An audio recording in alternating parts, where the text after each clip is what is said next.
प्रणाम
गुरु जी। प्रणाम। प्रणाम। प्रणाम गुरु जी। प्रणाम जी। प्रणाम। प्रणाम। ज्यादा प्रणाम। प्रणाम प्रणाम गुरु गुरु जी। जी। प्रणाम। प्रणाम। प्रणाम। आप सभी लोगों का बहुत बहुत अभिवादन है, अभिनंदन है। स्वागत है आज के इस सत्र में। 90 दिन की इस यात्रा का इस आखिरी पड़ाव में हम लोग सब खड़े हैं, जहां रिवीजन का भी आखिरी पड़ाव है। और आज हम लोग ये जो चौथा फेज चल रहा था, इस 21 दिन का, उसका भी रिवीजन कर लेते हैं। वैसे ये फेज इस बात के लिए था कि हम लोग जो भी तीनों फेज में हमने अभ्यास किया है, वो अपने जीवन में सहजता से, सरलता से चला आए। उसके लिए अभ्यास न करना पड़े, वो हमारी साधना सहज हो जाए, सरल हो जाए। इसी के लिए चौथा फेज बना था। चौथा फेज में नया कुछ नहीं था, बस जीवन में उसको कैसे उतारना है, डे टू डे लाइफ में कैसे लाना है। कोई ये ना कहे कि भाई मेरा जीवन गृहस्थ है, काम काज है, यहाँ वहां जाना है, आना है, तो हम साधना कैसे करें। तो मैंने अपने डे टू डे लाइफ में साधना को इनकलकेट कैसे करें, उसके लिए ये चौथा फेज बनाया था।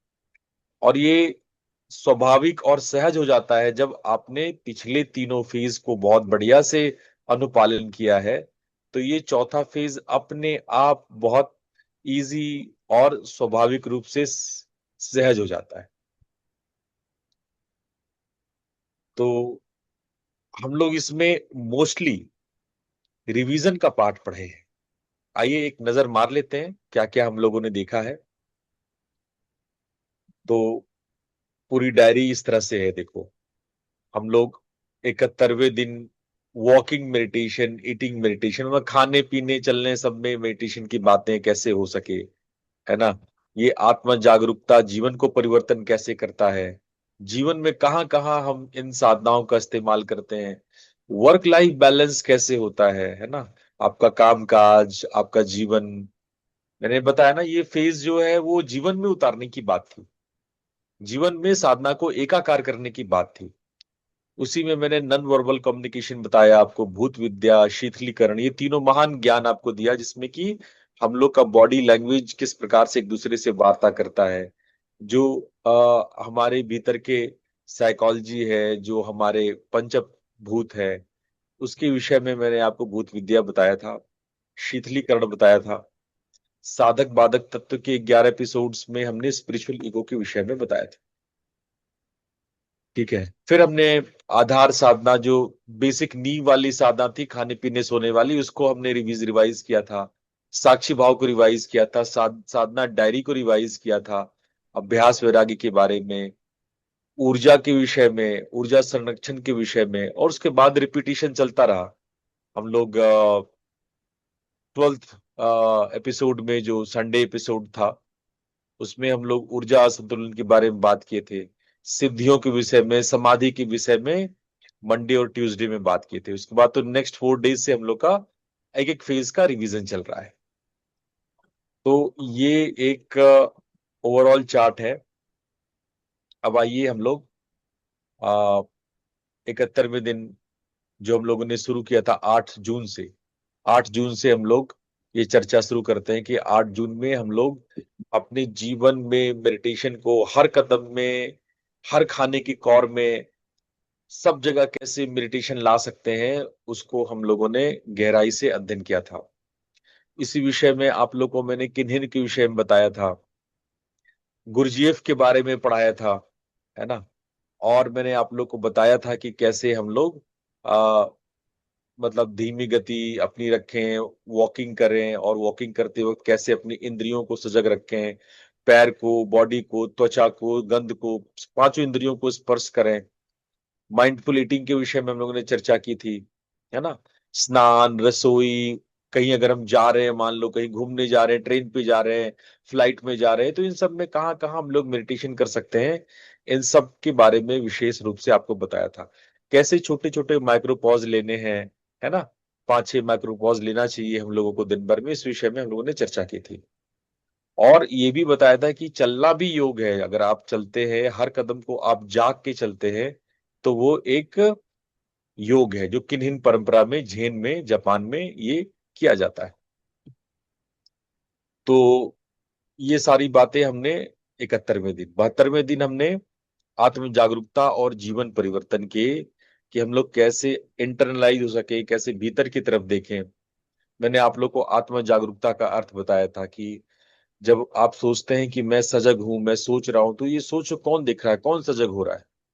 हम विटनेसिंग के विषय में आप लोगों को अवेयरनेस, रिकॉग्निशन, चॉइस और चेंज, इस परिवर्तन के मार्ग के विषय में बताए थे। आप लोगों को हमने दृष्टा भाव के विशेष प्रैक्टिसेस कराए थे, और प्रतिक्रिया और पॉज के विषय में भी आप लोगों को मैंने बताया था।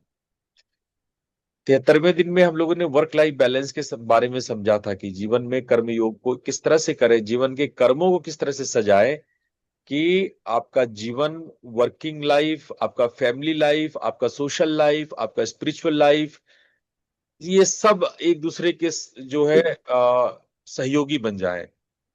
तो इस विषय में हम लोगों ने देखा कि असली समस्या क्या है, कि वर्क और लाइफ को हम लोग अलग अलग बॉक्सेस में रखते हैं, जबकि गीता कहता है कि योगा कर्मशु कौशलम, हर काम में कौशलता विद अवेयरनेस ही योग है। तो हमने इस चीज को गहराई में जाना था कि आपके हर टास्क में आपकी पूरी स्थिति, आपके रिजल्ट कामासक्ति नहीं होनी चाहिए, है ना। निष्काम होकर के कर्म करना चाहिए, रिजल्ट में अटैचमेंट नहीं होना चाहिए। गीता के एग्जांपल्स देकर हमने इस पे चर्चा किया था। और हमने आपको बताया था कि टाइम मैनेजमेंट नहीं, एनर्जी मैनेजमेंट सीखो आप। अगर आप एनर्जी मैनेजमेंट सीख लेते हो कि अपने, आपके पास एक निश्चित सीमा में एनर्जी है, उस एनर्जी को आप कहाँ कहाँ, कितनी, किन किन जगहों पे कैसे यूज कर रहे हो, उसको संतुलित करना है। Physical energy, emotional energy, mental energy और स्पिरिचुअल एनर्जी, ये चारों एनर्जी को हम कैसे कैसे, किस तरीके से हम खर्च करते हैं, उस पर विचार करना चाहिए। तो मैंने आपको वर्क से घर आते समय कैसे 5 मिनट का श्वास लेना चाहिए, आपकी पिता के रूप में क्या भूमिका है, पति के रूप में, पत्नी के रूप में क्या भूमिकाएं हैं, इसके रोल्स के प्रति अपनी सजगता को लाना है और कैरी ओवर को रुकना है। मैंने ना कहना बताया कि ये एक पवित्र बात है। मना करना सीखो, जरूरी नहीं कि हर चीज में आप हाँ करो। हर चीज को नहीं भी हो रहा, जबरदस्ती हो, कुंठित हो रहे, दमित हो रहे, तब भी हम हाँ बोले जा रहे हैं। जो कर सकते हो उतनी पांव पसारी है जितनी लांबी सौर। तो इस तरह से आप लोगों को हर रिक्वेस्ट को एक्सेप्ट करना लॉयल्टी नहीं होता है। अपनी बाउंड्रीज को जानो, और बाउंड्रीज अपने अपनों को भी बताओ, उससे आपकी सेल्फ रिस्पेक्ट बनी रहेगी। स्पष्ट रहो, है ना। हमेशा करुणापूर्ण होकर के नहीं बोला करो, है ना। नहीं बोलना सीखो। करुणापूर्ण होने का मतलब ये नहीं कि हमेशा हाँ बोलोगे, है ना। ये इंडियंस में बहुत बड़ी प्रॉब्लम है। ठीक है। तो आज का हर दिन का काम हम लोग इस तरह से करें, अच्छा, अगले दिन हमने बताया था बहुत इंपॉर्टेंट बात, नॉन वर्बल कम्युनिकेशन। उसमें हमने बताया था कि आप प्रकृति से कैसे बात कर सकते हो, प्राणियों से कैसे बात कर सकते हो, वृक्ष, हमने मौन की भाषा पे बहुत गंभीर चर्चा की थी। मैंने आप लोग को बताया था कि हम लोग कैसे 93% जो हम लोग की लैंग्वेज होती है वो अशाब्दिक यानी नॉन वर्बल होती है, जिसमें 55% बॉडी लैंग्वेज होती है, 30% हमारा टोन होता है। केवल 7% भाषा ही हम लोग वर्बली बोलते हैं, शब्दों में बोलते हैं। तो मैंने इस भाषा से परे भाषा, जो अशाब्दिक संवाद है, उस विषय में हम लोगों ने खूब चर्चा की थी। हमने बताया था कि आप जानवरों से संवाद कर सकते हो, आप नदी, पहाड़, अग्नि, वायु सबसे संवाद कर सकते हो। और कश्मीर शैव में इसके बारे में विस्तृत वर्णन है। इस दर्शन में, स्पंद कारिका में, हमारे त्रिक संप्रदाय में, हमारे श्रीकुल माहेश्वरी परंपरा में ये बहुत कॉमन है कि हम लोग स्पंद से चर्चा कर सकते हैं, हम लोग वाइब्रेशन से वार्ता कर सकते हैं, शब्दों की आवश्यकता नहीं है। मैंने आप लोग को वृक्ष संवाद की बहुत सारी वैज्ञानिक तथ्य भी बताए थे कि कैसे अलग अलग वैज्ञानिकों ने, हमारे जगदीश बोस ने कैसे प्रूफ किया था कि पौधा जो है वो प्रतिक्रिया देते हैं। अलग अलग अंग्रेज वैज्ञानिकों ने भी इसको प्रूफ किया था समय समय पर, जगदीश बोस के बाद, कि हाँ कैसे पौधों से संवाद संभव है। पशु पक्षी आपका ऑरा पढ़ते हैं, आपका एनर्जी लेवल पढ़ते हैं, आपके वाइब्रेशन, आपके डर को देखते हैं, आपके प्रेम को देखते हैं, आपके करुणा को देखते हैं, आपके भाव संप्रेषण को देखते हैं। ये सब चीज जानवर लोग ज्यादा कैच करते हैं, इस भाषा में जानवर ज्यादा समझते हैं। तो हमने इस विषय में भी बात की थी कि ह्यूमन टू ह्यूमन में भी जो संवाद होता है वो 93% नॉन वर्बल होता है। आपके आई कांटेक्ट, आपका बॉडी लैंग्वेज, आपका पोस्चर, आपका टच, आपका साइलेंस, ये सब बहुत इंपॉर्टेंट संवाद होता है ना। तो ये अगर आप खुद अपने शरीर के को भी सुनना शुरू कर दो एक बार के लिए, तो आपको लगेगा कि शरीर आपका खुद से बहुत कुछ बोलता है, आप खुद से संवाद कर सकते हो। तो ये सारी बात हम लोगों ने सविस्तार 74वें दिन देखी थी। उसके बाद हम लोगों ने भूत विद्या के विषय में आ, मूल रूप से थोड़ा बहुत समझा था, जाना था, लेकिन इस पर हम लोगों ने ज्यादा डिटेल नहीं किया था, शीतलीकरण पे ज्यादा डिटेल किया था। शीतलीकरण में हम लोगों ने देखा था QRT, DRT, MSRT, योग निद्रा, ये सब विषयों पर हमने डिटेल में बात करी थी। हमने देखा था कि QRT के quick relaxation technique, deep relaxation technique, mind sound resonance technique, ये सब क्या क्या टेक्निक है। योग निद्रा के विषय में हम लोगों ने खूब बातें की थी। फिर हम लोगों ने साधक बाधक तत्व पे बातें की थी। ठीक है, ये बहुत इंपॉर्टेंट चर्चा था जिसमें कि हमने स्पिरिचुअल ईगो के विषय में आप लोग के विस्तार से बताया था। फिर किस प्रकार की साधना से अहंकार उत्पन्न होते हैं, किस प्रकार से विनम्रता का अभ्यास कर सकते हैं, इसके विषय में हमने चर्चा किया था। फिर हम लोग एक एक करके सभी साधनाओं पर रिवीजन किया था, विपස්සना, बॉडी स्कैन, ब्रेथ, आधार साधना, श्वास, ये सब बातें, नोटिसिंग करना, ये सब बातें हम लोगों ने चर्चा किया था। साक्षी भाव का भी हम लोगों ने रिवीजन किया था कि हम लोग साक्षी का को हम लोग अपने जीवन में कैसे ला सकते हैं, हम लोग अपने जीवन में गुरजेफ का फॉर्मूला कैसे ला सकते हैं, विचारों के प्रति साक्षी कैसे हो सकते हैं, ये सब बातें हम लोगों ने देखी थी। साधना डायरी क्यों बनाना चाहिए, मैंने साधना डायरी के विषय में बहुत डिटेल में आप लोग को बताया था कि डायरी क्यों लिखना चाहिए। डायरी लिखने से क्लैरिटी आती है, एक पैटर्न दिखता है, प्रोग्रेस दिखता है, अकाउंटेबिलिटी दिखती है। क्लैरिटी, पैटर्न, प्रोग्रेस और अकाउंटेबिलिटी, ये 4 पार्ट से डायरी बनता है। तो ये डायरी में क्या लिखें, ये सब भी मैंने आप लोगों को बताया था, है ना। और उसको कैसे हम मंथली रीचेक करते हैं, है ना। और हम तो कहें कि मेरे को भेज दो आप, मैं आपके डायरी को देखूंगा, सुनूंगा और हर बात का हम रिप्लाई करेंगे, रिमार्क करेंगे। फिर हमने अभ्यास और वैराग्य के विषय में बताया था आप लोगों को। ऊर्जा व्यापार के संबंध में हमने बहुत सारी बातें की थी कि क्या क्या प्रकार के ऊर्जा, यज्ञ के विषय में हमने बात की थी, है ना। यज्ञ के विषय में, यज्ञ विज्ञान के विषय में डिटेल में आप लोग को बताया था कि यज्ञ क्या होता है, यज्ञ क्यों करना चाहिए, है ना। और आप लोग को अग्निहोत्र का एक शॉर्ट फॉर्मूला भी बताया था। ऊर्जा का संरक्षण आप लोग को हमने बताया था कि कैसे हम लोग कर सकते हैं। ऊर्जा संतुलन के विषय में हम लोगों का संडे में चर्चा हुआ था। सिद्धियों के विषय में बात हुई थी। हमने आपको सिद्धियों की 2-3 एक्स्ट्रा क्लास भी ली थी। पैरासाइकोलॉजी क्या होता है, पैरानॉर्मल एक्टिविटीज क्या होता है, साइकी फंक्शन क्या होता है ना, सिद्धियां क्या होती है। चूंकि ये मेरा प्रोफेशनल विषय रहा है, एज अ प्रोफेसर मैंने इस विषय को बहुत डिटेल में पढ़ाया है, तो मैंने आप लोग को साई फंक्शन के बारे में, ब्रेन एनोमलीज के विषय में बहुत डिटेल में आपको ये सारी बातें आप लोग को मैंने बताई थी। और हमारे योग में, हमारे तंत्र में ये सिद्धियां, ये सब बातें, टेलीपैथी, क्लेयरेंस, प्रिकॉग्निशन, साइकोकिनेसिस, ये सब सारी बातें हम लोग चर्चा किए थे।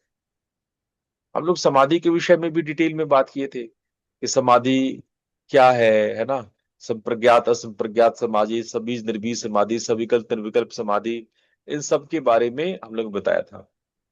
यही नहीं, हम लोगों ने उसके बाद रिवीजन करना शुरू कर दिया था इस सप्ताह से। इस सप्ताह हम लोगों ने फेज 1 का रिवीजन किया, है ना। फेज 1 के रिवीजन में हमने क्या सीखा कि हम लोगों को स्थायी एक नींव तैयार करना है, ठीक है ना। नींव तैयार करने की बातें हमने बताई। फेज 2 में हम लोगों ने आ, देखा कि कैसे मौलिक साधना, बेस साधना, नाद की, मंत्र की, ये सब की साधना हम लोगों ने इस चीज को देखा।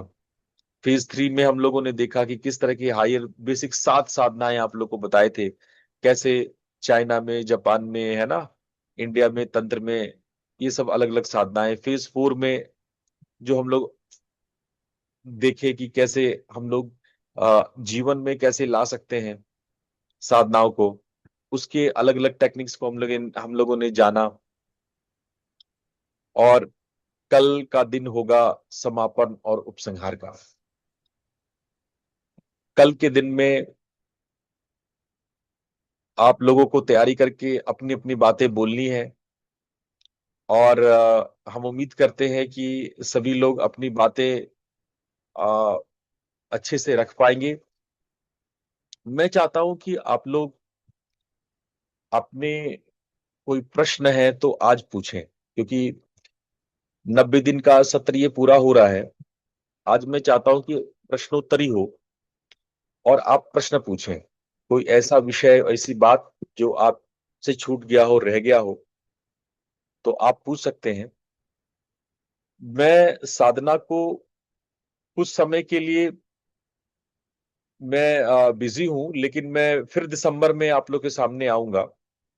अभी मैं एक सप्ताह का गैप लूंगा। शायद मैं 3 तारीख में आप लोग के सामने आऊं, अनाउंसमेंट में आ जाएगा आपके। और उसके बाद मैं दिसंबर में कुछ क्लासेस प्रैक्टिकल योग निद्रा के, प्राण निद्रा के मैं लूं। उसके बाद गुरु पूर्णिमा है। गुरु पूर्णिमा के बाद जो है, मैं आप लोग को त्रैमासिक या चतुर्मासिक एक लंबी साधना का योजना में बना रहा हूं। मैं आप लोग को उस विषय में सूचित कर दूंगा। लेकिन इस 90 दिन के एक लंबे प्रयोग के बाद आपके मन में यदि कोई प्रश्न उठता है तो आप पूछ सकते हैं कोई भी ऐसा प्रश्न, क्योंकि कल मैं सामने आप लोग के नहीं आऊंगा, क्योंकि आप लोग को अपनी अपनी बातें कहनी है। तो कल मैं दर्शक दीर्घा में छुपा रहूंगा। आज आप लोग को कोई प्रश्न करना है, कुछ पूछना है, किसी का चूक गया हो, रह गया हो, कोई बात पूरी नहीं हो पाई हो, कोई क्वेश्चन पूछा हो, उसका जवाब न मिला हो, मैंने न सुना हो, मैंने न देखा हो, कोई चूक रह गई हो, तो उसे पूरी करें। कोई भी प्रश्न आप लोग पूछ सकते हैं। हाँ इंदु जी पूछें।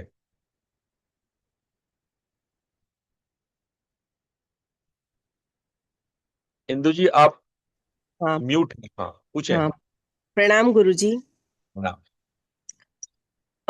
जैसे कि मैं है ना, जैसे सोचती रहती हूँ हमेशा, जैसे अपने दिमाग के अंदर ना बहुत ज्यादा ऐसे कचरा भरा हुआ है, किसी के लिए थॉट्स बुरी आती है, कुछ घर में इंसिडेंट हो जाता है या समाज में कुछ भी हो जाता है। तो बस ऐसे लगता है अपने बॉडी को और अपने माइंड को क्लीन कैसे करें। जब भी ऐसी थॉट्स आती है तो हमें पता तो चलता है कि ये थॉट गलत है हमारे अंदर, है ना, और उसके ऊपर वर्क करना भी चाहते हैं, लेकिन कर नहीं पाते हैं उसके ऊपर काम। और वो बार बार दिमाग में आती रहती है और फिर वो डिस्टर्ब होते हैं मेंटली हम लोग। बहुत अच्छा प्रश्न है इंदु जी, क्योंकि ये बहुत व्यवहारिक और स्वाभाविक प्रश्न है, और केवल आपको नहीं, हम सब जितने लोग यहाँ बैठे हैं सबके जीवन में ये प्रश्न निश्चित रूप से आता होगा। और हम लोग के जीवन में यदि कोई घटना दुर्घटना घटती है, उसका बार बार मन में आना बहुत स्वाभाविक है, और उससे जो परेशान हम होते हैं वो भी स्वाभाविक है। प्रश्न उठता है कि हम कैसे इससे बचें। बहुत अच्छा प्रश्न इंदु जी। देखिए, सबसे पहली बात है कि यदि कोई घटना दुर्घटना घटी, उसको तो हम रोक नहीं सकते। हम क्या कर सकते हैं? हमारा किस पे वश हो सकता है? हमारा अपने मन पे ही वश हो सकता है, और हमारा किसी पे वश नहीं है।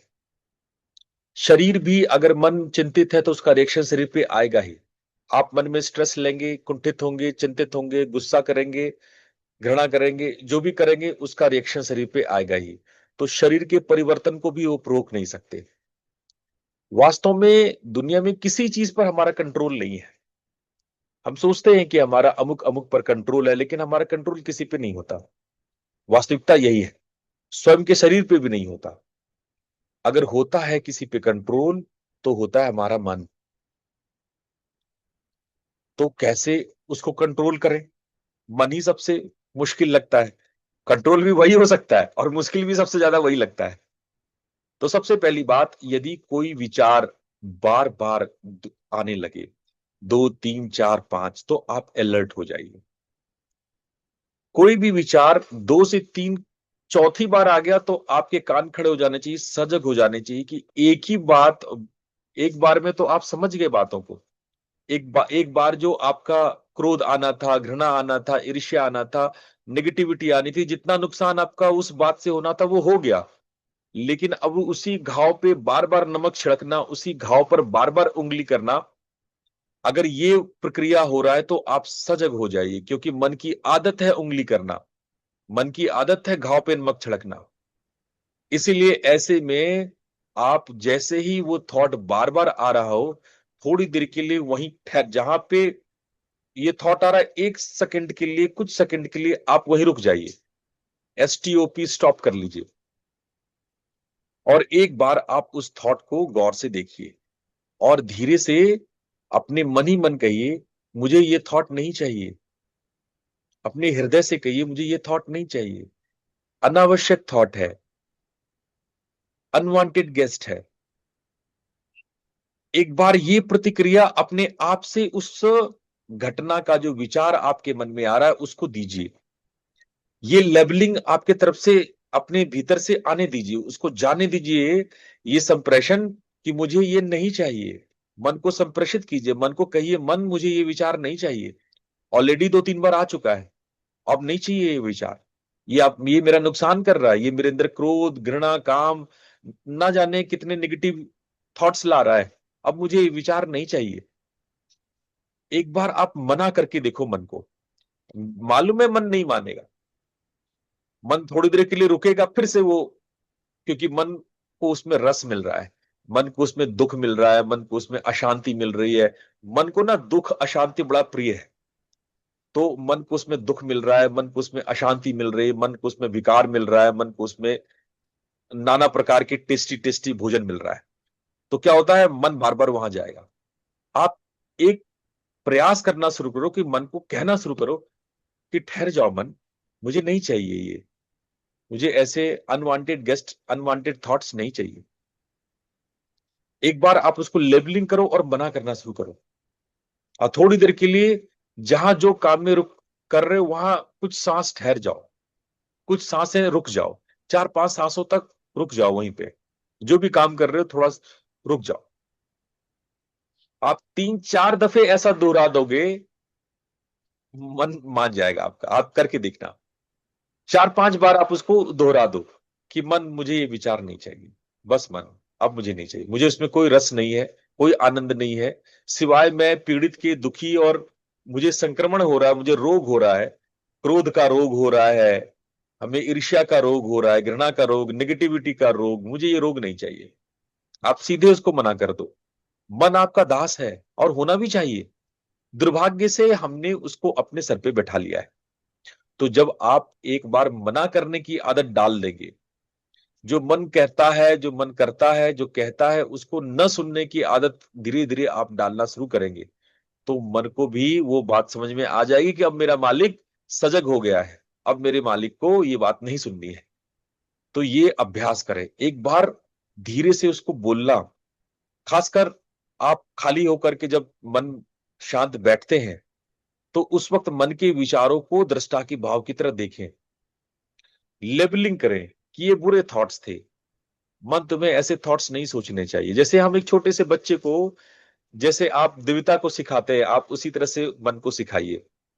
आप बोलिए छोटे बच्चे की तरह उसको कि ए मन, ये नहीं करना, ये गंदी बात होती है, ये बार बार मत लाओ, इससे हम पीड़ित होते हैं, इससे हम रोगी होते हैं, इससे मुझे तकलीफ होती है, इससे मन कुंठित होता है। अगर आप ये बात मन को बार बार संप्रेषित करोगे, आप देखना, जैसे एक आपका वफादार पेट होता है, आपका वफादार डॉग होता है, मन वैसे ही आपकी बात सुनता है। मन वैसे ही थोड़ा सा उद्दंड है, थोड़ा सा वो अनकंट्रोल्ड है, लेकिन आप बार बार प्रयास करेंगे तो धीरे धीरे वो आपकी बात मानने लगेगा। बात आ रही समझ में सबको? हाँ बिल्कुल गुरुजी, बहुत ही अच्छी तरह से समझ में आ रही है। और जो आपने ये बताया ना कि कोई भी इंसिडेंट होता है, हमें उसे है ना जो दृष्टा भाव से देखता है, भोक्ता भाव से नहीं देखता है, तो वो थॉट्स अंदर आती भी है कि नहीं भाई ये हो रहा है, और ये भी लगता है भाई ये चला जाएगा, यानी परिवर्तनशील है ना दुनिया, और ये भी थोड़े टाइम में जाने वाला है। ये सारी थॉट्स तो अंदर आती है, लेकिन फिर भी कहीं न कहीं ये लगता है कि ये क्यों हो रहा है, कैसे हो रहा है। लेकिन आपने जो ये बातें बताई है, तो मैं उस पर वर्क करूंगी जरूर, है ना गुरुजी। बहुत सरल है, बस मन को सीधे सीधे बोलिए कि ऐ मन, हम्म तू बहुत प्यारा है, बहुत दुलारा है, मुझे बस ये नहीं चाहिए, मुझे इससे हम्म। तकलीफ होती है। ये बात आप लेबलिंग करके, मन को लेबल करके क्या कहना शुरू कीजिए, देखिए बहुत क्विक इसका असर होगा। बिल्कुल गुरुजी, धन्यवाद गुरुजी। ठीक है, और किसी सर का गुरुजी मेरा एक प्रश्न है। हाँ पूछे। हाँ, गुरुजी जैसे अगर आपके मन में कोई बात होती है, आप किसी को हम्म, कह नहीं पाते, तो हम्म। अंदर ही अंदर आपको घुटन होती है, तो उस चीज पे हम कैसे वर्क कर सकते हैं? देखो, कह नहीं सकते हैं, पर आप कई तरीके से कह सकते हो। ठीक है, हम वर्बली नहीं कह सकते हैं, हम्म। लेकिन नॉन वर्बली हम कई तरीके से कह सकते हैं। मैं इसको समझाने के लिए एक छोटी सी बात आपको सुनाता हूँ, एक कहानी सुनाता हूँ। आ, मेरे एक कलीग थी, पटनायक मैम। वो माइक्रोबायोलॉजी की प्रोफेसर थी, और उनकी उनकी सास से नहीं बनती थी, और वो हमेशा कोई ना कोई झंझट घर में, मतलब शायद उनके सास के दिमाग में कोई ऐसी बहू जो घर का काम काज करे, संभाले, सब कुछ घर संभाले, और वो वर्किंग लेडी थी। तो एक दौर था 80s 90s की, जिसमें ये वाला संघर्ष बहुत ज्यादा था। तो ये उसी उसी दौरान की बात है, तो बड़ी परेशान हुआ करती थी वो। तो हमारी जब उनसे बात हुई इस विषय में, तो उन्होंने कहा कि देखो गुरुजी, बड़ा प्रॉब्लम है, मैं बोल के भी नहीं बोल, मैं उनके प्रति बहुत रेस्पेक्ट है, लेकिन मैं समझा नहीं पाती हूँ उनको, मैं बोल नहीं पाती हूँ, मैं अपनी बातें समझा नहीं पाऊंगी, वो समझ नहीं पाएंगी, उनका दिमाग उतना ब्रॉड नहीं है कि मेरी बातें समझ पाए वो। तो हमने कहा ठीक है, आप मौखिक नहीं बोल सकते हैं, लेकिन आप नॉन वर्बल अशाब्दिक संवाद तो कर ही सकते हैं। तो उन्होंने कहा कि अशाब्दिक संवाद कैसे करते हैं? हमने कहा चलो मैं बताता हूँ आपको। तो मैंने कहा कि आप कुछ नहीं कीजिए, आप एक जगह बैठ करके उस पर्सन को, अपनी सासू माँ को विजुलाइज कीजिए, एकदम जितना अच्छे से विजुलाइज कर सकते हैं, और उनको खूब प्यार से अपनी बातें कहिए। रियल मत कहिए, लेकिन जब 5 मिनट आप सोफे पे बैठे हैं, रिलैक्स कर रहे हैं, आरामदायक स्थिति में आप 5-7 मिनट हैं, उस वक्त आप कंप्लीटली विजुलाइज कीजिए, और दिल की सारी बात उनको कहिए, उनको विजुलाइज करके कहिए। और लेकिन ये बात बहुत पोलाइट होनी चाहिए, बहुत विनम्र होनी चाहिए, और प्रेमपूर्ण होनी चाहिए, क्योंकि प्रेम की भाषा जल्दी एक दूसरे में जाता है, करुणा की भाषा जल्दी स्थानांतरित होती है। तो मैंने कहा प्रेम से आप बताइए उनको, और अपने खूब सारे प्रेम को प्रदर्शित कीजिए, खूब ऐसा लगे कि अपने पूरा हृदय उनके सामने हम रख रहे हैं, पूरा प्रेम हम संवहित कर रहे हैं, संप्रेषित कर रहे हैं, प्रोजेक्ट कर रहे हैं, बह रहा है मेरा प्रेम। और उस प्रेम भाव से अपनी बात को कहिए। तो कहेगी इससे क्या होगा, वो रियल में तो कहेंगे नहीं, वो तो हम केवल अपने ही मन मन में कहेंगे। मैंने कहा आप करके देखो, आपको मन की ताकत का पता नहीं है, मन बहुत शक्तिशाली है। आप एक बार कल्पना करो और उस कल्पना में आप ये बात कह के देखो उनको। तो अनमने ढंग से वो स्टार्टिंग में बैठी, उसके बाद धीरे धीरे उनको अच्छा लगने लगा। और उसके बाद वो ज्यादा दिन नहीं, मुश्किल से 3 हफ्ते बीते थे, 20-21 दिन बीते थे। मेरे को कॉल करके कहती है कि अरे गुरुजी तो बड़ा जबरदस्त हो गया, ये तो जो है बिना कुछ चर्चा के, बिना कुछ झगड़ा के, बिना कुछ बातचीत के मेरे अंदर क्या परिवर्तन है ये तो मुझे नहीं पता, लेकिन सासू माँ के अंदर बहुत सारे चेंजेस आने लगे हैं। बिना बातचीत के, बिना कोई संवाद के, बिना कोई झंझट के उनके अंदर चेंजेस आने लगे। आप करके देखना, ऐसा कोई बहुत मुश्किल बात नहीं है। और इसमें कुछ नहीं जा रहा है, आपको बस 5-7 मिनट ऐसे बैठ जाना खाली समय पर, बढ़िया से विजुलाइज कर लेना और संवाद करना। लेकिन संवाद अति प्रेम पूर्ण होना चाहिए, प्रेम की धारा बहनी चाहिए, क्योंकि प्रेम से इजिली केटी होता है, नॉलेज ट्रांसफर होता है ना। तो हाँ आप ये जी, हाँ करके जी। देखना। अच्छा गुरु जी, अगर किसी को समझाना भी हो, अगर आप सामने से नहीं समझा पा रहे, कुछ सिचुएशन ऐसे, तो यही तरीका भी अपना के हम ऐसे समझा सकते हैं उनको, अपनी बात उन तक पहुंचा सकते हैं, मतलब आपका कहने का बिल्कुल, मतलब है। बिल्कुल पहुंचा सकते हैं। ठीक है, आपको ठीक। लगेगा 2-3 हफ्ता लगेगा, ऐसा नहीं है कि, क्योंकि हम्म। इतना आसानी आपका और उनका प्रेम इतना अगर नहीं जुड़ा हुआ है तो इतना आसान हम्म। नहीं होता है। लेकिन आप करके देखिए, 2 से 3 हफ्ता में आप दुश्मनों तक भी अपनी बात पहुंचा सकते हैं। जो आपके बैरी है, दुश्मन है उस तक आप अच्छा, अपनी बात पहुंचा सकते हैं। ठीक है, ठीक है, मैं करके देखती हूँ, फिर मैं आपको हाँ, बताऊंगी फिर क्या बिल्कुल होता है। बिल्कुल, आपने बहुत बताया, मैंने बहुत बहुत धन्यवाद। प्रयोग करवाया, इस पे बहुत प्रयोग किया है, एकदम सफल रहा है। बहुत बहुत धन्यवाद गुरु जी। धन्यवाद। हाँ। गुरु जी प्रणाम। हाँ, प्रणाम, पूछे। मेरा एक प्रश्न है। हाँ, पूछे। अ, आपने तो बहुत कुछ सिखाया है, लेकिन हमको 1-1.5 घंटा सुबह में और 1-1.5 घंटा शाम को करना है, तो कौन से प्राणायाम, कौन सी क्रियाएं करें, वो आप बता सके तो अच्छा है। और दूसरा, जब दुर्गा सप्तशती का पाठ पढ़ते हैं तो वो बोल के पढ़ना चाहिए या मन में पढ़ना चाहिए? देखो, दुर्गा सप्तशती बोल के पढ़ो। अच्छा। हाँ, कोशिश और करो कि हम अगर उच्चारण में गड़बड़ी हो जाए तो फिर से दोबारा से पढ़ो। कोई या नुकसान नहीं है, ऐसा मत सोचो कि माँ त्रिशूल लेके आपके माथे में बैठी है, आप गलत पढ़ोगे तो गड़ा देंगे, ऐसा हाँ ऐसा नहीं है। जी। गलत हो गया, माँ से क्षमा मांगे। माँ, मैं ज्ञानी हूँ, मैं कोई विद्वान नहीं हूँ, हमसे गलतियां हो सकती है। हाँ कोशिश करो, बार बार कोशिश करो और उसको उच्चारण के साथ पढ़ो। जीभ का हिलना हाँ जरूरी है। ये मंत्र ऐसा है जिसमें जीभ हिलना चाहिए, जिह्वा में मूवमेंट्स होने चाहिए, आवाज हाँ। निकलनी चाहिए। इसको मन में मत पढ़ो। ये मानस बराबर। जाप नहीं है दुर्गा सप्तशती, ये हाँ वाचिक है, इसको बोल के पढ़ना चाहिए। ठीक है। जी। अच्छा, अब जी। रही बात आपके दूसरे प्रश्न की कि आप सुबह शाम क्या करो। तो सुबह शाम जैसे आप वॉकिंग मेडिटेशन, आप कुछ नहीं तो कम से कम सुबह अगर आप संभव है तो आपको मैंने वॉकिंग का मेडिटेशन बताया था, है ना, ये आप कर हाँ सकते हो। एक ऐसा रूटीन बनाओ जिसमें वॉकिंग मेडिटेशन, जर्नलिंग मतलब डायरी लिखना, उसके बाद आंख बंद करके सांसों पर ध्यान देना, 5-5-5 ऐसे आप डिवाइड, आप देखोगे ये जो हमने 90 दिन में बनाया था, उसके बाद आप जो है थोड़ा कपालभाति, जैसे अभी गर्मी का दिन है तो भस्त्रिका करने की जरूरत नहीं है, थोड़ा सा कपालभाति किया, 5 मिनट अनुलोम विलोम किया, 5 मिनट उज्जयी प्राणायाम किया, ऐसे गुरु 20 जी, मिनट आप प्राणायाम कर लो। हाँ। मेरे में इतनी सारी गर्मी है कि मैं कुछ कर ही नहीं सकती। बहुत गर्मी है मेरे शरीर में, मैं कितना सारा करती हूँ, दवाई करती हूँ, लेकिन वो उसमें कोई फर्क ही नहीं आता। अब आप करो शीतली प्राणायाम, कपालभाति मत करना, अनुलोम विलोम भी नहीं हाँ, करना। वो रोज शीतली करती हूँ। शीतली प्राणायाम करो, हाँ शीतकारी प्राणायाम करो और चंद्र भेदी हाँ प्राणायाम करो। ये 3-3 प्राणायाम हाँ करो और 10-10 मिनट का करो। हाँ ठीक है। जी। शाम में सौंफ डाल दो पानी में, सुबह उसको पी जाओ, सौंफ हाँ का पानी पी जाओ, है ना।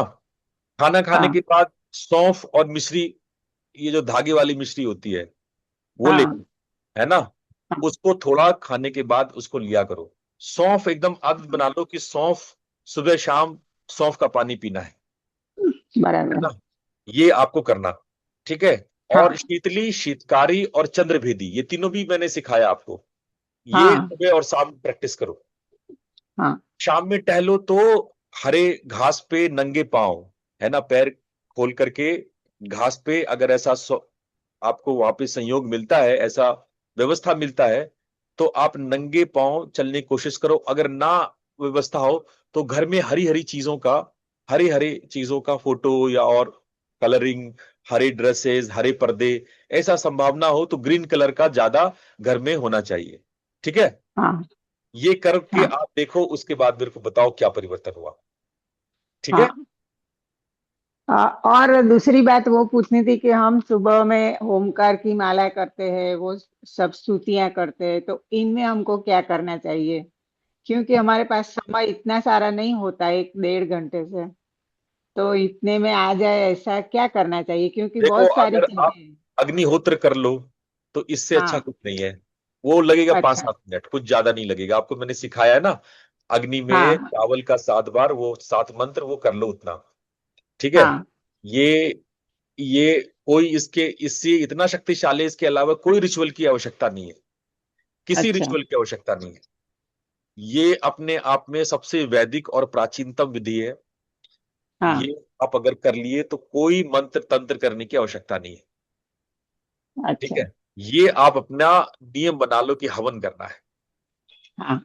ठीक है। हवन कर लिया, बहुत ज्यादा आपका और भी समय बचता है प्राणायाम के अलावा, शीतली शीतकारी करने के अलावे, तो बस ओम चैंटिंग या नमः शिवाय का मंत्र एक बार 5 मिनट हाँ। के लिए जप ले, बस। इससे ज्यादा कुछ करने की आवश्यकता नहीं। अच्छा। ठीक है। प्रणाम गुरु जी। नाम। और बताएं। एक प्रश्न अर्जुन जी पूछ रहे हैं कि प्रज्ञा और ऋतंभरा में क्या भेद है। ऋतंभरा प्रज्ञा का एक प्रकार है बेटा। प्रज्ञा कई प्रकार के होते हैं, है ना। प्रज्ञा ऋतंभरा भी हो सकता है, प्रज्ञा आपकी सिद्धिदायक हो सकती है, प्रज्ञा आपकी प्री कॉग्निशन की हो सकती है, पोस्ट कॉग्निशन की हो सकती है, प्रज्ञा आपका किसी खास विषय के लिए हो सकता है। प्रज्ञान का मतलब पहले समझ लो, प्रज्ञा मतलब क्या होता है। जो नॉलेज सूचनात्मक ना हो, इंफॉर्मेटिव ना हो, बल्कि अनुभव गम्य हो, जिसको आपने अनुभव किया हो, अनुभव से प्राप्त ज्ञान को हम प्रज्ञान कहते हैं, जिसका आपको अनुभव भी हुआ। कुछ ज्ञान ऐसा होता है जो आपकी बुद्धि, आपकी समझ, आपकी नॉलेज, आपने इधर उधर से कलेक्शन किया हुआ है, वो ज्ञान हो गया, वो नॉलेज हो गया। लेकिन विजडम क्या हुआ, जब आपने उस ज्ञान को साक्षात कर लिया, उस ज्ञान को जी लिया, उस ज्ञान को अनुभव कर लिया, वो हो जाती है प्रज्ञा। उसके लिए ये भी जरूरी नहीं है कि आपकी इंद्रियां एक्टिव हो, आपकी इंद्रियां मीडियम बने, बिना आंखों के देख सकते हो, बिना कानों के सुन सकते हो, मतलब इंद्रियां भी माध्यम बने, इसकी भी आवश्यकता नहीं है। ऋतंभरा ऋत शब्द से बना है। ऋत शब्द का अर्थ होता है इस ब्रह्मांड की व्यवस्था, इस ब्रह्मांड का सत्य। जब आप इस ब्रह्मांड की व्यवस्था को जान लोगे, इस ब्रह्मांड के सत्य को जान लोगे, जब ब्रह्मांडीय ज्ञान हो जाता है, जब किसी को महतत्व की प्राप्ति हो जाती है, जब किसी को अस्मिता संप्रज्ञात लग जाता है, जब किसी को विवेक ख्याति हो जाती है, पुरुष और प्रकृति का अलग अलग ज्ञान हो जाता है, उसको ऋतंभरा प्रज्ञान कहते हैं। ऋतंभरा अलग नहीं है, एक खास प्रकार का प्रज्ञान है। इसको हाईएस्ट प्रज्ञान कहते हैं, सबसे उच्चतर प्रज्ञान कहते हैं। इसमें प्रकृति और पुरुष का पता लग जाना होता है, विवेक ख्याति का हो जाना होता है, ब्रह्मांडीय ज्ञान का पता लग जाना होता है, उसको ऋतंभरा प्रज्ञान कहते हैं। समझ में आया। हाँ प्रशांत जी, आप पूछें, क्या पूछना चाहते हैं। प्रणाम गुरुजी। हाँ।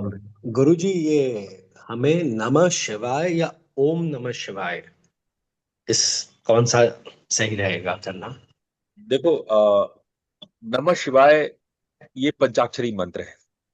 यदि आपको दीक्षा मिला है, आप इस मंत्र से कोई कामना, कोई इच्छा, अपनी साधना, अपने मोक्ष के लिए, चाहे स्वार्थ हो या परमार्थ हो, अगर ये साधना करना चाहते हैं तो हम नमः शिवाय का जाप करते हैं। पंचाक्षरी में नमः शिवाय आता है।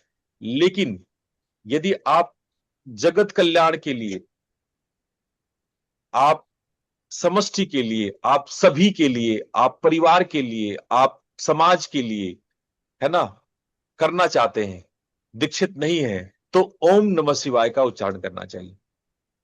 तब उसमें ओम को आगे लगाना चाहिए। ओम नमः शिवाय को सार्वजनिक बना देता है। वरना अगर नमः शिवाय करेंगे तो ये आपके लिए होगा, आपके सेल्फ के लिए होगा। ठीक है। अगर उसके लिए दीक्षा लेनी है गुरुजी नमः शिवाय मंत्र बोलने के लिए? हाँ, नमः शिवाय मंत्र के लिए भी दीक्षा होती है। अच्छा। और लेकिन लेकिन यदि आप किसी, जैसे आप अभी मेरे से जुड़े हो, तो जी। आप नमः शिवाय का जाप कर सकते हो। मैं वैसे भी सबको बोलता हूं कि नमः शिवाय का जाप कर लो, कोई दिक्कत नहीं। इसके लिए मेरे से अलग से बैठने की आवश्यकता नहीं। मेरे साथ, मेरे से जुड़े हो उतना ही काफी है, किसी गुरु से जुड़े हुए हो उतना ही काफी है, क्योंकि नमः शिवाय विशिष्ट मंत्र है, तो उसके पेरीफेरी में गुरु आ जाते हैं। इसलिए जब आप नमः शिवाय करते हैं तो गुरु की साधना अपने आप, गुरु से संपर्क अपने आप हो जाता है। धन्यवाद गुरुजी। और हाँ। एक और सवाल था, ये आपने जो उज्जय प्रणाम का बताया, तो उसमें गुरुजी सो हम और हम सा, और कौन सा इनहेल कौन सा एक्सहेल, क्योंकि दो अलग अलग प्रक्रिया आती है। आपने भी एक बार करवाया था शायद साल भर पहले या कुछ महीने पहले, सो हम करते करते फिर आप हमसा में पलट गए थे। तो ये थोड़ा क्लैरिटी प्लीज दीजिएगा। सो मतलब जब आप श्वास लेते हैं और इसमें ऊर्जा नीचे से ऊपर जाती है, सो में, ये एकदम ये लाइन याद रखो, सो में सांस लेना है और ऊर्जा ऊपर की ओर जाना है। हम में सांस छोड़ना है और ऊर्जा नीचे की ओर उतरना है। अब चाहे तुम हमको पहले बोलो, सो को पहले बोलो, कोई फर्क नहीं पड़ता है। तुम सो हम बोलो, हम सो बोलो, कोई बात नहीं है, मंत्र एक ही है। उसके जो प्रैक्टिस है वो एक ही है, मंत्र अलग अलग है, लेकिन उसकी प्रैक्टिस वही है। सो में आप श्वास लोगे ही लोगे, सो में सांस, प्राण ऊपर ही उठेगा। ये बात खाली याद रखना। चाहे हम सो करोगे तो भी प्राण ऊपर की ओर उठेगा, और सोहम करोगे तब भी सो में सांस ऊपर उठेगा। मंत्र चाहे हम सो हो चाहे सोहम हो, सो बोलते वक्त सांस ऊपर ही उठेगा और हम बोलते वक्त सांस नीचे ही जाएगा। ये वाली बात खाली याद रखनी है। अब बहुत बहुत दोनों अच्छे से में बताया अंतर गुरुजी क्या ने। है? अब अंतर सिर्फ ये कि पहले ये करे या पहले हम करें या पहले सो करें। पहले ऊर्जा ऊपर या पहले ऊर्जा नीचे, बस इतने में ही फर्क है। लेकिन सो के साथ सांस ऊपर, हम के साथ श्वास नीचे, यही याद रखना है आपको। ठीक बात है। बहुत बहुत धन्यवाद गुरुजी, आपने एकदम क्लियर कर दिया। Thank you. हाँ। हाँ जी डॉक्टर साहब पूछिए, आप कुछ पूछना चाह रहे हैं। आप अनम्यूट कर लें डॉक्टर साहब, म्यूट हैं आप। हाँ जी, मेरा ख्याल है मेरे प्रश्न का जो परेशानी है वो 90% लोगों का होगा। जैसे कि अब घर में तो कुछ ना कुछ वाद विवाद हो ही जाता है, गुस्सा आ जाता है तो कुछ ना कुछ बोल भी देते हैं। तो मैं उसके बाद में काफी एनर्जी ड्रेन्ड, जैसे एनर्जी ड्रेन हो जाती है ऐसे महसूस करता हूँ। और खासकर मिसेज अब कहते हैं कि भी आप जब से मेडिटेशन करते हैं, माला फेरते हैं, तब से आपको ज्यादा गुस्सा आने लगा है। तो ये समस्या हो। नहीं, ऐसा नहीं है। माला से ज्यादा कम नहीं है। हाँ, ये है कि अगर आप अध्यात्म से जुड़ते हैं तो आपके अंदर स्पष्टता आती है, क्लैरिटी आती है, सही और गलत आपको स्पष्ट दिखाई पड़ता है। कई बार जब हम अपने प्रति अवेयर नहीं होते हैं, हम बेहोशी में जी रहे होते हैं, अनअवेयरनेस में जी रहे होते हैं, तो हम बड़े अस्पष्ट होते हैं। हमें किसी भी चीज की क्लैरिटी नहीं होती है, क्या सही है क्या गलत है, क्या उचित है क्या अनुचित है, आप इसका भेद नहीं कर पाते। लेकिन जब आप में अवेयरनेस बढ़ने लगता है, आप में सजगता बढ़ने लगती है, तो आप में बड़ी स्पष्टता आ जाती है कि नहीं, ये सही, मुझे ये स्पष्ट दिख रहा है कि ये चीज ऐसा है, ये हमें स्पष्ट दिख रहा है कि ये चीज ऐसा है। तो आप उस वक्त लोगों को बताते हैं कि देखो ये सही है, ये गलत है। देखो गलती कहां होती है? जहां पे आप चाहते हो कि जो हमें स्पष्टता से दिखाई पड़ रहा है, लोग उसको मान लें। ठीक है, लोग आपकी बातों को, जो जिन सत्य को आप जानते हो, जिस सत्य को आप सत्य समझते हो, उसको लोग भी माने। और जब ऐसा नहीं होता है तो आप नाराज होते हो, क्योंकि आपको स्पष्टता दिख रही है, आप स्पष्ट है चीजों में, आप क्लियर हैं, आपका चेतना साफ होता जा रहा है, आप हर रोज ध्यान साधना कर रहे हैं, आप चेतना आपकी साफ होती जा रही है, आप बड़े स्पष्ट होते जा रहे हैं कि नहीं यही सही यही गलत। पहले थोड़ा सा असमंजस था तो आप चुप हो जाते थे, ज्यादा जोर नहीं देते थे, अच्छा चलो ठीक है जो सो। लेकिन अब आपकी माइंड क्लियर है, आप स्पष्ट है कि ये सही है ये सही नहीं है। और जब आप अपना वो स्पष्टता रखते हैं तो कई लोगों को अच्छा या बुरा लग सकता है, या कोई लोग हो सकता है आपकी बात माने ना माने। अब जब ऐसा होता है तो गलती कहां पे होती है? आपको बुरा लग जाता है, आप रिएक्ट कर देते हैं, आप क्रोधित हो जाते हैं। क्योंकि देखिए, क्रोध क्रोध आना गलत नहीं है, क्योंकि उस सत्य को आप सत्य समझ रहे हैं और लोग उस सत्य को नहीं समझ रहे हैं, उल्टा आपका विरोध कर रहे हैं, तो वो क्रोध का आना स्वाभाविक है। लेकिन प्रॉब्लम कहां पे है? प्रतिक्रिया पे। यहां पर डॉक्टर साहब आपको वर्कआउट करना है, या हम में से जो भी लोग, हमको लगता है डॉक्टर साहब ने सही कहा, सबके अंदर में सबको ये परेशानी आती होगी। तो जब क्रोध आए, याद रखना बच्चों, कभी भी क्रोध के समय में रिएक्शन मत देना। लिख लो मेरी बात, मैंने कई लेक्चर्स में भी ये बात बार बार रिपीटिशन की है। जब गुस्सा आए तब मत बोलो, तब मौन हो जाओ, चुप हो जाओ। जब मन शांत हो जाए, मन तब उस बात को पोलाइटली बोल दो, विनम्रता से बोल दो। ये याद रखना कि आपके गुस्सा करने से, आपके दबाव देने से चीजें नहीं बदलेंगी, लेकिन शायद आपकी विनम्रता से, पोलाइटली बोल देने से चीजें बदल जाए। इस बात की संभावना है कि आपकी विनम्रता से चीजें बदल जाए, है ना। लेकिन आपके रिएक्शन से, आपके क्रोधित होने से, मार कुटाई पिटाई करने से, आपके हंगामा मचाने से थोड़ी देर के लिए चीजें दब तो सकती है, लेकिन बदल नहीं सकती, बदल नहीं सकती। बदलने के लिए आपको विनम्र होना होगा। बदलने के लिए जो सबसे इंपॉर्टेंट टेक्निक है कि गुस्सा आए उस वक्त एसटीओपी, मैंने एसटीओपी का के बारे में पहले भी चर्चा किया था। रुक जाओ, थोड़ी देर पॉज ले लो, सांस ले लो।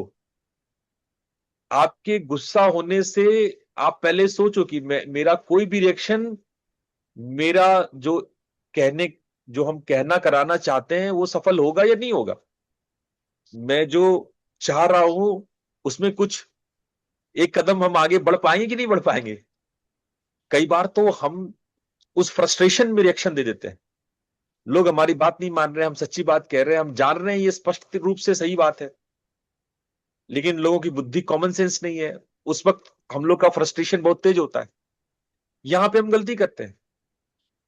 कभी भी आपके फ्रस्ट्रेशन से लोगों को कुछ समझ में नहीं आता है। जब भी कभी ऐसा सिचुएशन आए, आप क्रोधित हो, मेरी बात याद रखो, मैं आपके अंदर बीज डाल रहा हूं, मौन हो जाओ, चुप हो जाओ, वहां से उठ के चले जाओ। जब मामला शांत हो जाए, आपका मन शांत हो जाए, मन प्रेम प्यार से भर जाए, तब पोलाइटली इसी बात को लॉजिक के साथ कह देना, देखना तब असर हो जाएगा। और यही सही तरीका है, और यही हम अपने सत्संग में भी आप लोग को सुनाते बताते हैं। इमोशनल इंटेलिजेंस का सेशन था जब सेकंड फेज में, तो मैंने इस बात को दो दो सेशन में पूरा पूरा बताया था। दो दो सेशन इमोशनल इंटेलिजेंस पे और रिएक्शन एंड रिस्पॉन्स पर भी मैंने सेशन पूरा अलग अलग दो सेशन लिया था, इसी बात को कहने के लिए।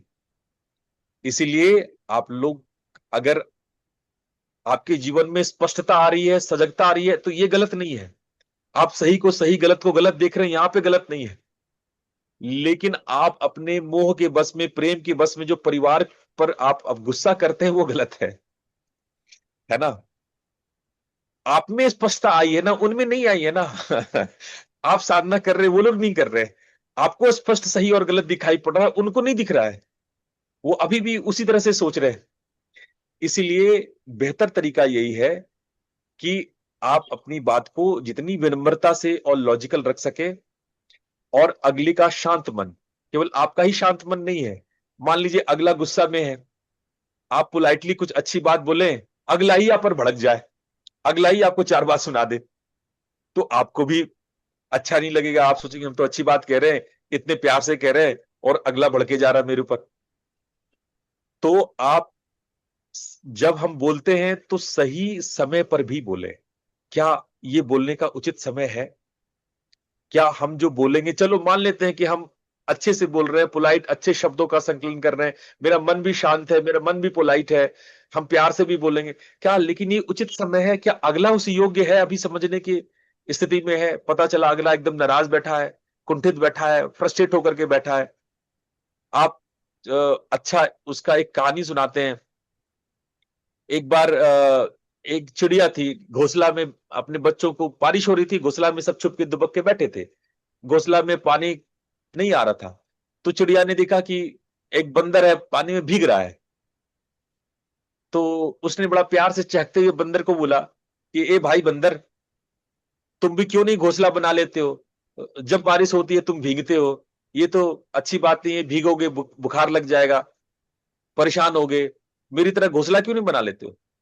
तो बंदर का बड़ी आई हमको समझाने वाली पिद्दी सी चिड़िया आई हमको समझाने के लिए, उसने उसका घोंसला तोड़ दिया, ठीक है, वो उसके बच्चों को सब गिरा दिया।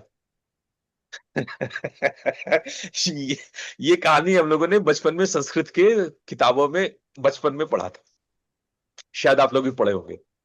तो हमें देखना पड़ेगा कि हम जिसको समझा रहे हैं वो भी, उसका मूड ठीक है कि नहीं, वो सुनने लायक है कि नहीं, वो सुनने समझने की स्थिति में है कि नहीं, कि वो भीगा हुआ बंदर है। अब भीगा हुआ बंदर होगा, फ्रस्ट्रेट होगा, तो वो अपना समझने के बजाय आपका ही नुकसान करेगा। तो ये सब बातों को हम सबको ध्यान रखना चाहिए, और ये हम सबकी प्रॉब्लम है। मैं ये बात किसी एक को नहीं, डॉक्टर साहब को नहीं कह रहा, मैं सबको कह रहा हूं। हम सबको अपने जीवन में बात जोड़नी है, हम सबको ये बात याद रखनी है कि हमारा रेस्पॉन्स पोलाइट होनी चाहिए। वाणी ऐसी बोलिए मन का आपा खोए, औरन को शीतल करे आपहु शीतल होए। ये वाणी हमारी होनी चाहिए। ठीक बात है, समझ में आ गया? और कोई जी प्रश्न आप लोग? हाँ जी, जी गुरु जी, बहुत अच्छी तरह। ठीक, हाँ पूछें, गुप्ता जी पूछें आप। हाँ गुरुजी। आशीर्वाद। गुरुजी, साक्षी भाव और दृष्टा, ये शब्द मैंने आपके मुख से काफी बार सुन लिए, काफी बार सुन लिए, लेकिन जो मैं समझ पाई हूँ वो ये है कि जैसे कि एक बच्चा बारिश का पानी नहीं आ रहा है, देख रहा है, उसका 100% ध्यान सिर्फ पानी में ही है, उसको और कुछ अपने पास में क्या है, क्या उसको भूख लगी है, क्या है, यही साक्षी भाव है, इसको ही कहते हैं साक्षी भाव। 100% अपना उसको देना। एकाग्रता और दृष्टा में फर्क है। जो आप बोल रहे हो एकाग्रता है, जब हम सिर्फ एक लक्ष्य के प्रति बाकी सबको भूल जाए, सिर्फ एक लक्ष्य के प्रति अपने ध्यान को केंद्रित कर दें, उसको हम लोग बोलते हैं एकाग्रता। एकाग्रता भी अच्छी बात है, और कहीं कहीं पर जब ध्यान कर रहे हैं, पढ़ाई कर रहे हैं, कोई काम कर रहे हैं, तो एकाग्रता होनी चाहिए, फोकस होना चाहिए, वो फोकस और एकाग्रता है। लेकिन दृष्टा होना नितांत अलग बात है। दृष्टा होना, आप अपने एकाग्र भाव को भी देख रहे हैं कि मैं एकाग्र हूं, जो हो रहा है उसके प्रति आप बस सजग है, होश में है। दृष्टा का मतलब होश में होना, चेत में होना। आप होश में हैं कि क्या हो रहा है, आपको पता है कि मेरी हाथ हिल रही है, बोल रहे हैं, हम सुन रहे हैं, आप उस घटना के प्रति होशपूर्ण है। ये है सजगता, ये है आपका दृष्टा भाव। ठीक है, और साक्षी भाव किसे कहें गुरुजी? हाँ वही एक ही है, दृष्टा भाव साक्षी भाव एक ही बात। धन्यवाद गुरुजी। ठीक है, ये अभ्यास से आएगा। ये थोड़ा थोड़ा रोज रोज जब आप अभ्यास, और कैसे अभ्यास करेंगे, अपने बॉडी के प्रति रोज पहले बॉडी के प्रति सजगता लाओ। हम चल रहे हैं, मेरा हाथ हिल रहा है, हम कुछ बोल रहे हैं, मेरा मुंह हिल रहा है, अपनी बॉडी के प्रति पहले अवेयरनेस लाओगे, उसके बाद सांस के प्रति लाना। जैसे हम मेडिटेशन कराते हैं ना, पहले बॉडी को अवेयर कराते हैं, श्वास को अवेयर कराते हैं, इंद्रियों को, विचारों को, इसी क्रम में जाना है। ठीक है, स्थूलता से सूक्ष्मता की ओर, पहले स्थूल चीजों पर अवेयर होंगे, उससे सूक्ष्म, उससे सूक्ष्म और उससे सूक्ष्म। तो धीरे धीरे हमारी अवेयरनेस, हमारी दृष्टा भाव, हमारे साक्षी भाव बढ़ते जाएंगे। ठीक है। धन्यवाद। हाँ हाँ, और कोई प्रश्न रह गया हो? एक चैट में एक सर प्रश्न है, उसको मैं देख लूं। वॉकिंग मेडिटेशन कैसे करें? वॉकिंग मेडिटेशन करना भी बहुत सरल है। बस आपको होश में होना है कि अब मेरा दायां पैर उठ रहा है, अब मेरा बायां पैर उठ रहा है। आपकी जो इंद्रियां हैं, आप हवा को महसूस कर रहे हैं, आप गंध को महसूस कर रहे हैं, आप स्पर्श को महसूस कर रहे हैं, जो कुछ हो रहा है। क्योंकि आप जो वॉकिंग कर रहे हैं तो एक ही साथ कई घटनाएं घट रही हैं। आप चिड़ियों की चहचहाहट भी सुन रही हैं, फूलों का गंध भी ले रही हैं, पैर भी हिल रहे हैं। कितने चीजों के प्रति आप माइंडफुल हो सकते हैं जब आप विचारों के अतिरिक्त प्रेजेंट मोमेंट में जो भी इनपुट्स, चाहे आपकी इंद्रियां दे रही हो, चाहे आपका शरीर दे रहा हो, उन सारे इनपुट्स के प्रति जब आप सजग बनते हैं, तो ये वॉकिंग मेडिटेशन कहलाता है। ठीक है। चलो, अब अंतिम सवाल पूछ लो जो पूछना चाहते हो।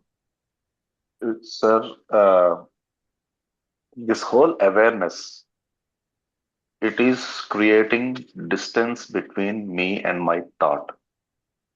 That is what's happening day by day. uh, I think it's going in the right direction.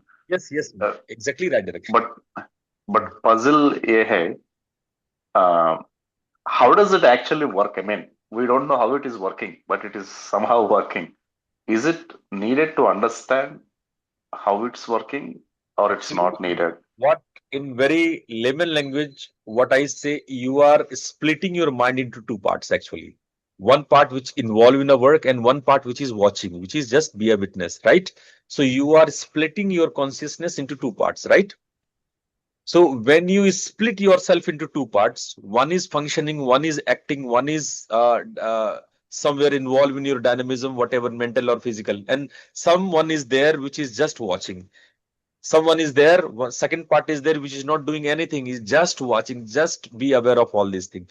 When you split your consciousness into these two parts, miracle start happens. One is that your involvement not make many mistakes. What happens normally when you involve in this things, you make many mistakes. First mistake, your moha, your attachments. Second mistakes, your vasana and your all anger and other many emotions can come on you, and sometimes you flow in your emotions. But when the second party is there which is watching, oh गुस्सा आ रहा है, oh मेरे अंदर ऐसा हो रहा है, मेरे अंदर वैसा, when you are watching yourself, somehow you are making a distance between you and your thoughts. एक मिनट।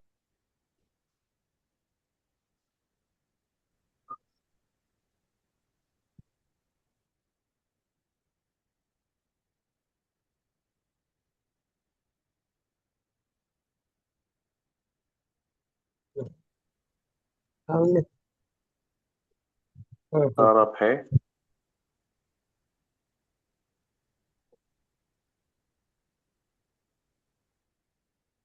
खत्म हो गई।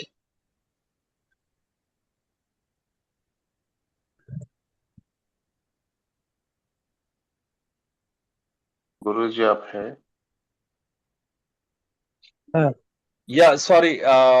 It is just a call, important call. So, I was talking about you are actually splitting yourself into two basic parts. One is functioning and one is observing. And when you make a second party as an observer, then miracles start happens to you. You develop your EQ very fast. You can develop your emotional intelligence very fast because someone is watching. Someone's saying, oh, someone's leveling yourself, someone is leveling your intensities, someone is leveling your your informations, someone is leveling what you are doing. हमेशा कोई ना कोई देख रहा है, तो आपके गलतियां करने की संभावना बहुत कम हो जाती है। योर मिस्टेक्स, जो भी गलती आप करते हो, इट मिनिमाइज सडनली। दूसरी बात, you are very aware of many other things normally you don't aware. आपके भीतर में प्राण के कैसे मूवमेंट्स होते हैं, आपके भीतर और बहुत सारी घटनाएं घटती हैं। आप ज्यादा माइंडफुल होने लगते हैं। You become more mindful, you become more smarter than before. आपका फोकस बढ़ जाता है, आपका अवेयरनेस बढ़ जाता है, and every time you are somewhere in a divine consciousness, you will start feeling in that. So developing observance inside you, developing drashta bhav inside you is a divine process, a divine mechanism. So if you are feeling so, it is really very good, and keep on doing all these things. Within few months you will feel strange U-turn in your life. Everything will change. समझ में आया है? Thank you, sir. Thank you, sir. Yeah. The biggest problem for me is nose blockage. I don't know, it's because of the climate here. One day it's cold, one day it's raining, one day it's hot, so it keeps on changing every day. If you have any suggestion there, either you can message me or you can tell here if other I people know a have. very good yogic practice called Neti, Jal Neti. So, but you have to learn first time from any expert. I don't know from your city if you, any yoga center is there. So go to any yoga center, any yoga instructor. Just tell them you want to learn Jal Neti, and he will teach you Jal Neti, putting the water from one nostril and the water is flowing out from other side. It is very simple, very easy. Just in 5 minutes you will learn. But first time you learn from the instructor, a good instructor. Thank you. So Thank you, if you do this, it is 100 times I repeated this with many students. The same problem. It will go forever. It will go from your roots. So तो